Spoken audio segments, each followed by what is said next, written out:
Yesu zima zihaze kuzoni igitinyiro yazutse turacyari kumwe ni muzima kuhumura ni muzima.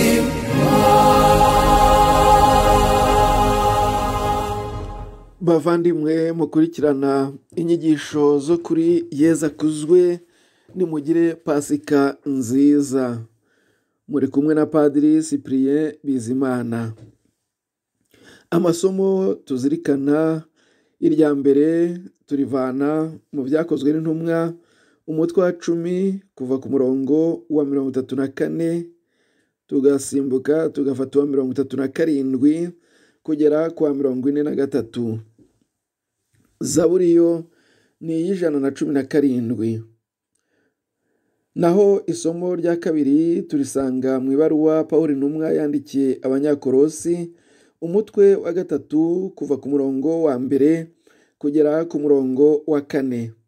Ivanjiri ni ivanjiri yanditswe na Yohani umutwe wa 20 kuva ku murongo wa 1 kugera ku murongo wa 9. Bavandimwe, tugiye gushingira iyi nyigisho y'iki cyumweru cya Pasika ku nyigisho Petero yatanze mu rugo rwa Koruneli wari umutegeka w'abasirikare i Kayizariya. Petero n'izindi ntumwa aho bamariye gusobanukirwa n'ibya Yezu wabatoye, bakoresheje ingingo y'amateka bagamije kwemeza abandi. Bo bagize amahirwe yo kwibonera ibyo Yezu yakoze, baba abagabo koko. Kuva mu Galileya Yezu abatizwa agatangira kwigisha kugera ku munsi yazukiyeho i Yerusalemu. Ese abantu bo muri iki gihe bo bazemezwa bate? Ese ahubwo bazi ibyabaye?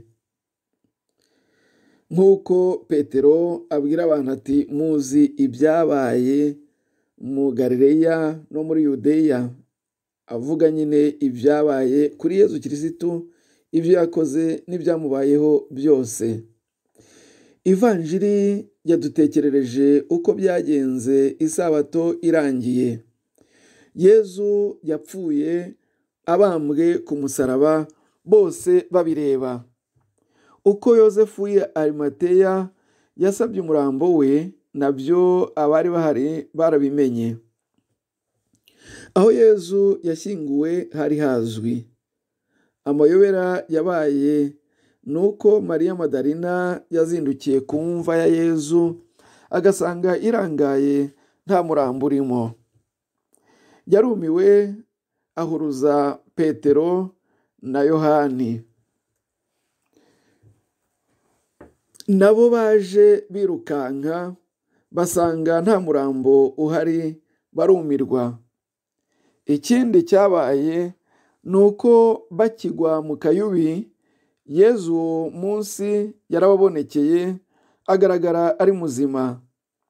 Bakimubona ari muzima ku buryo budasanzwe, bagize ibyishimo, batangira kwibuka ibyo yari yarababwiye atarabambwa.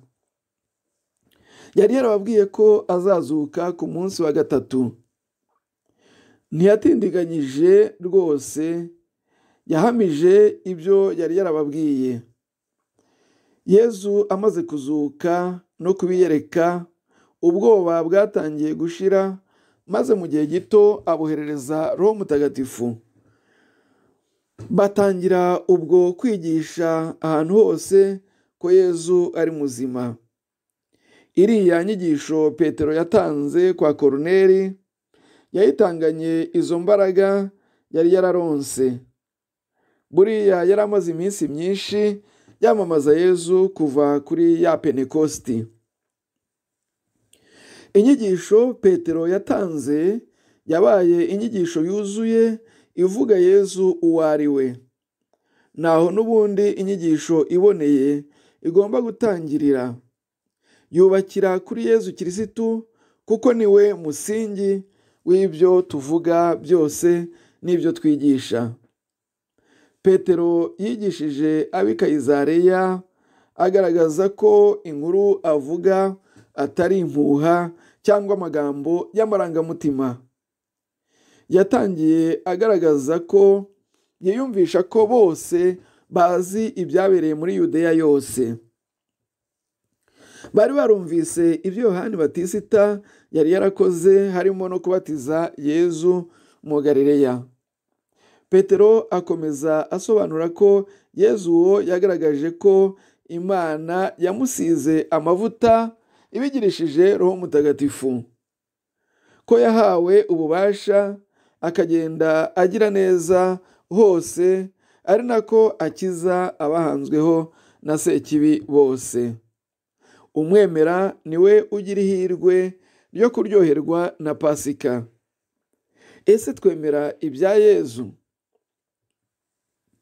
Abantu bo mu gihe cya Yezu babonye ibikorwa yakoze, kandi bose bamenye cyangwa babonye uko yapfiriye ku musaraba. Natwe muri iki gihe, kimwe n'abandi bantu bo mu bihe bindi, twabwiwe ukuri kw'amateka ya Yezu Kirisitu. Nyamara siko abamubwiwe bose bemera kumukurikira no kumukurikiza. Kubera iki se?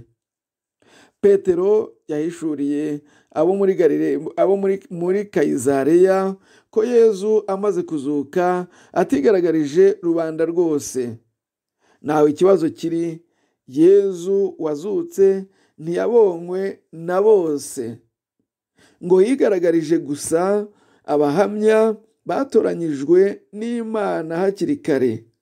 Petero ati, twebwe abariye kandi bakanywa kumwe nawe aho amariye kuzuka mu bapfuye.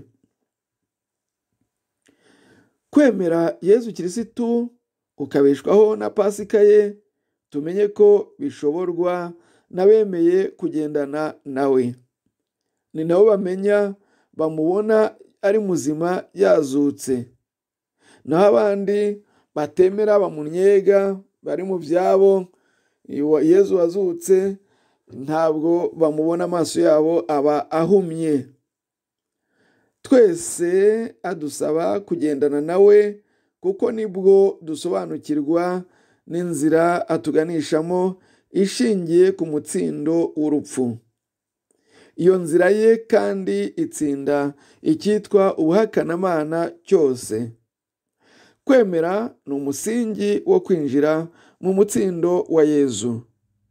Benshi mu bantu bo mu gihe cya Yezu n'intumwa ze bihaye ibyo gushidikanya no guhakana ubumana n'ububasha bwa Yezu. Abo bayobewe inzira nziza igana ijuru bata igihe cyabo mu by'ubuhanga bw'iyi si. N'uyu munsi ni uko.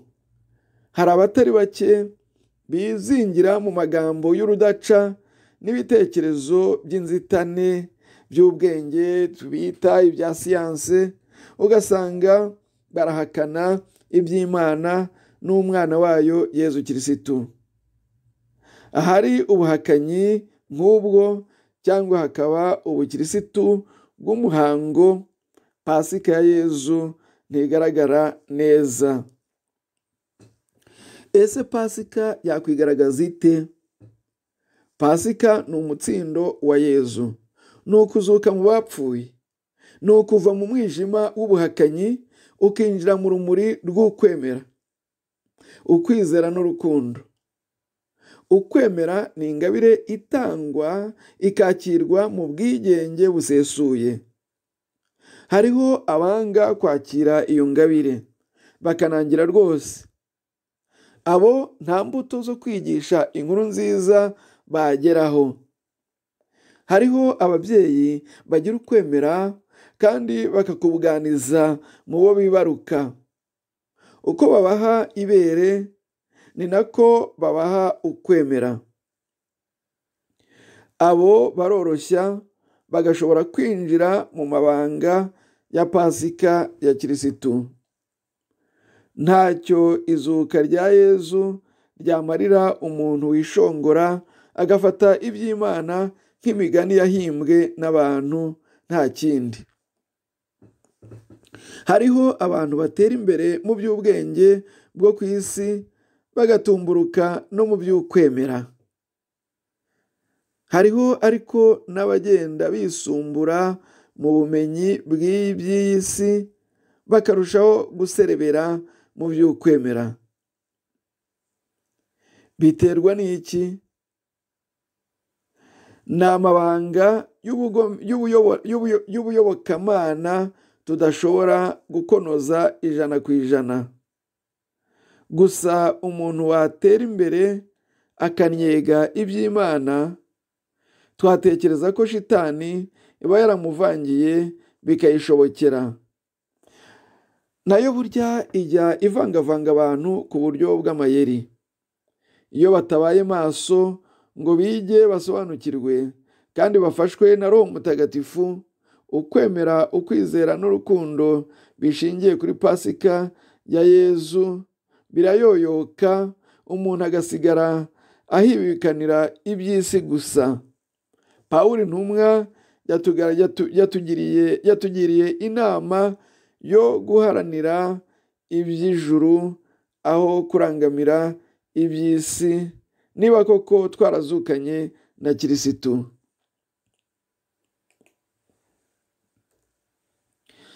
Nuko Pasika yakwigaragaza mu mbuto zayo nyinshi. Dusabirane. Bavandimwe, dusabirane imbaraga zo gushingira ubuzima bwacu kuri Pasika ya Yezu Kirisitu. Duhore tumurangamiye, dukure mu kwemera no mu kwizera. Twihatire muri byose kurangwa n'urukundo rwe. Tumukunde mbere na mbere, twemera inkuru nziza ye. Duhore tumusaba kumenya gukunda nk'uko yakunze. Tugire inshuti dusangira urwo rukundo tugana ijuru. Abakundana badatekereza ijuru bashobora guhakana, bashobora gutakara, ntibatungwe na Pasika ya Kirisitu. Yezu Kirisitu asingirizwe Pasika ye. Umubyeyi Bikira Mariya aduhakirwe kuri Yezu umwana we n'umwami wacu. Abatagatifu bose bo bumvise ibanga ry'urukundo ruvomwa muri Pasika, badusabire kuri Data ushobora byose. Pasika nziza kuri wowe no ku bawe bose. Mwari kumwe na Padiri Cyprien Bizimana.